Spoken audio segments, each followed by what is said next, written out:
Move along, stranger. We don't want any trouble.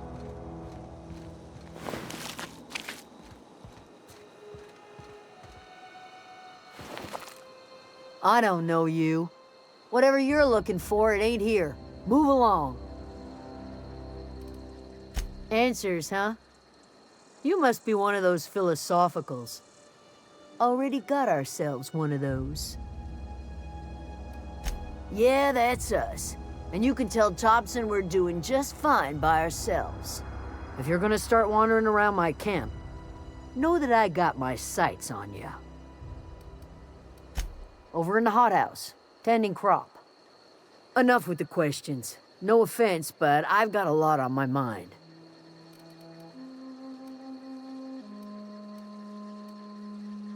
Explains why you're still yammering on at me. No, I'm sorry. That was unworthy of me. Lady named Zoe went missing some nights ago. Just up and vanished without a trace. Now I'm pacing around wondering if marauders got to her. It's not like Zoe to go wandering. Figured she might be out scavenging, but that ain't exactly her talent. Can't imagine where she's gone. Vale's a wide place. She could be anywhere.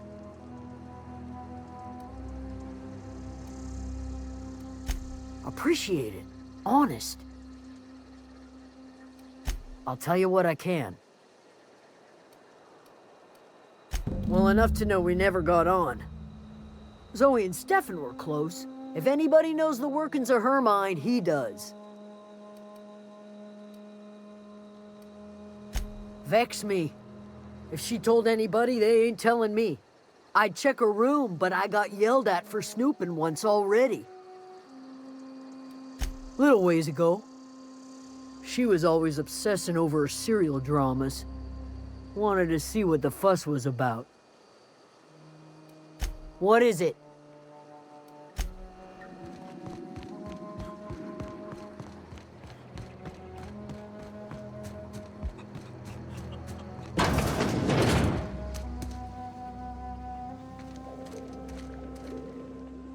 If you're hungry, there's meat turning on the spit outside. If you're bearing illness, find a place to lay your head down and I'll fetch you a poultice. Whatever your troubles with Edgewater, leave them at the gates and be welcomed here. Any questions, dear? I have been called that, among other things. Green Thumb, grandmother, the strange old lady who keeps flowers. But yes, Adelaide will do just fine. Excuse me, Miss McDevitt? Sorry, it's just... You got such pretty trees in here. Why, thank you. You're Robert's girl, aren't you? I remember when you were but a sprout. Thomas speaks of you often. Are you staying long? You should try some of my tobaccorn tea. I brew it in an old spittoon, but it's been cleaned.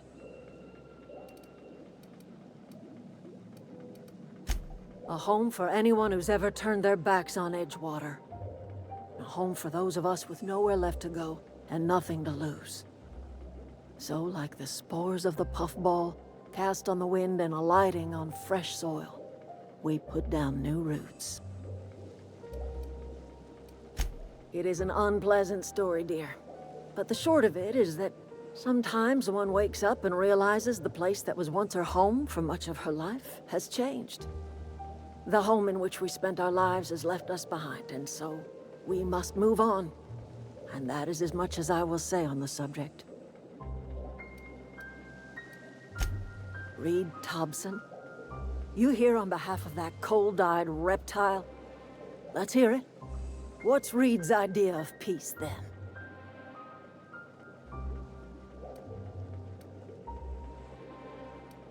Like everything else that comes out of Edgewater, that peace offering is canned.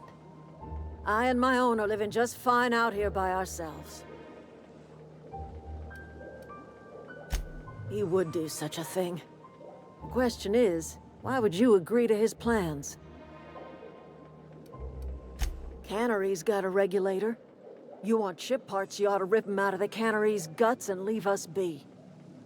If you're going down to the plant, you should divert power away from Edgewater and toward our end of the grid.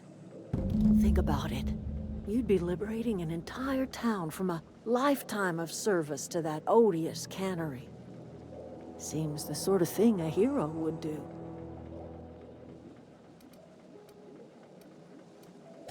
I trust you will listen to your conscience.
Town's been dark a while now. Could be a mechanical trying to sabotage us. Bang up work, soldier. You're a credit to your uniform. Oh, that reminds me. Gotta look into getting us a uniform. So this is it then. The key to humanity's victory over the mechanical hordes. I would reward you with the gratitude of the Resistance, but I'm guessing you want something tactile. So here's a couple bits for your trouble, and a little something to remember me by.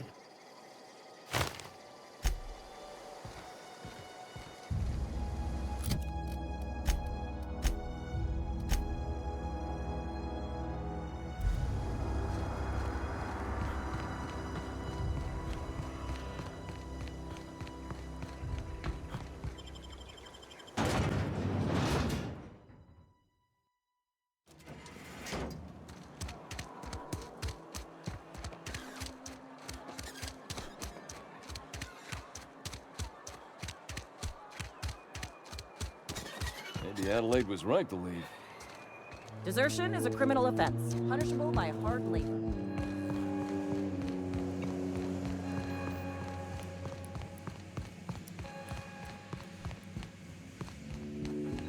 You want to know what gets my bile churning? Edgewater has suffered a cavalcade of disasters. Plague, marauders, desertion. Then you wandered in town. And I was so damn sure our luck was starting to turn. I never knew how right I was. Just answer one question for me. Why'd you do it? That power regulator is company property. Whatever you were hoping to find down here, I advise you to turn around and leave. I have got guards posted with orders to fire on you.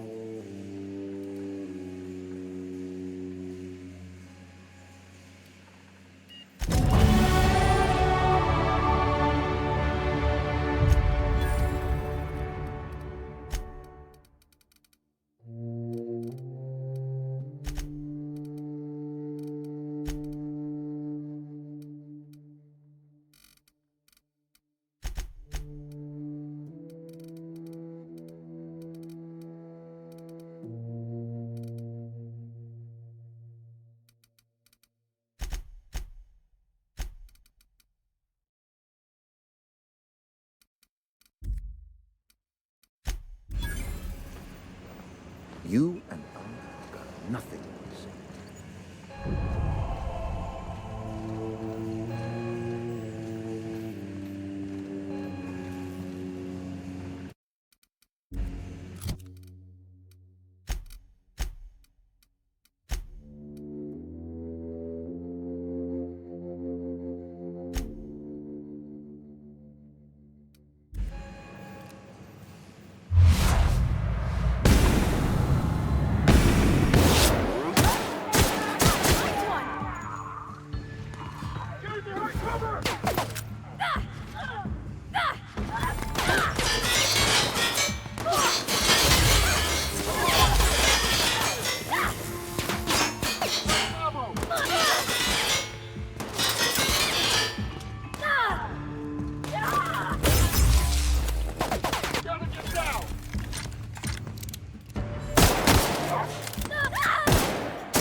That was quick.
All the lights in town went out.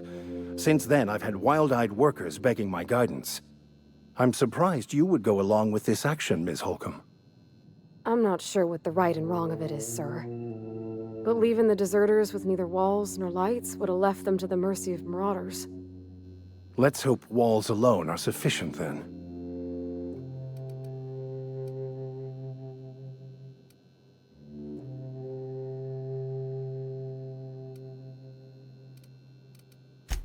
Oh, inarguably. This town was a pustule on the ass of the architect.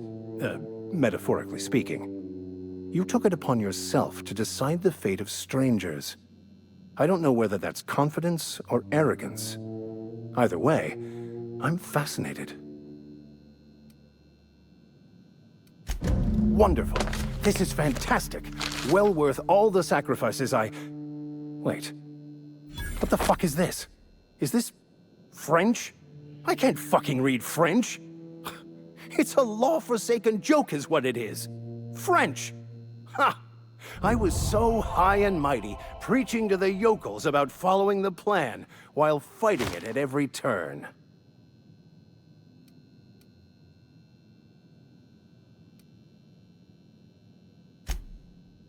Well, yes.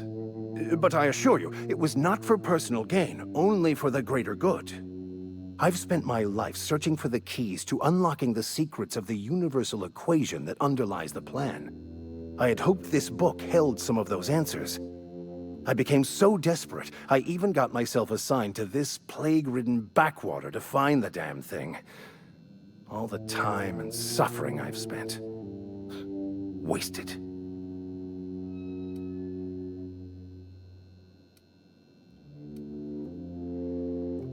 Bakonu, the author, had some interesting theories about man's perception of reality that I thought could be applied to our attempts to decipher the plan. Unfortunately, he was also one of the founders of the Philosophist school of thought, so the book is banned in this colony.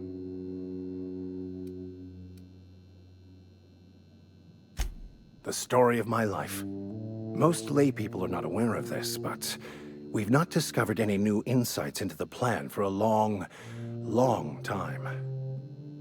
I had an idea that we should welcome the truth, no matter where we found it. I had the worse idea to share my thoughts with a superior.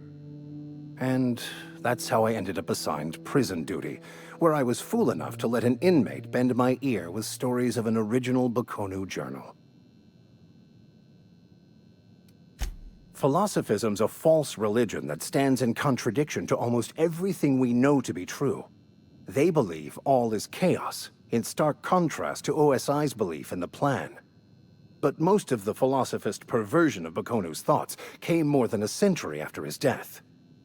But that's neither here nor there. What I need to do now is to find a translator, obviously. But to do that, I'll first need to secure transport. You have a ship. Perhaps I could make myself of use to your crew.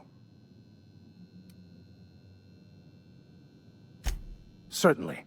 I already gave you most of my money, but I can offer you free spiritual counseling, and I'd be happy to watch your back. I'm pretty handy with a tossball stick, or any blunt instrument, really. I'm also a passable gun hand, if it comes to that. I can usually talk my way out of conflict, though. Oh, I'm fairly competent at hacking computers as well. Well, understanding computers is, though I admit I took it further than most. And I was quite the 32nd back during my penitentiary term. Left many an opponent bleeding in the prison yard. Of course, I'm a vicar who is dedicated to his calling. More dedicated than any other you'll find in this colony. I joined the OSI to help decipher the grand plan. But instead, I ended up the vicar in a prison due to ignorance and politics. Then I came here. Satisfied? Fantastic. I promise you won't regret this. Edgewater's gonna miss you. Folk here always had good things to say about their vicar. Thank you, Ms. Holcomb. I'll be glad for the change of scenery, and to leave this place behind. It is my esteemed pleasure to serve as your crew vicar, Captain.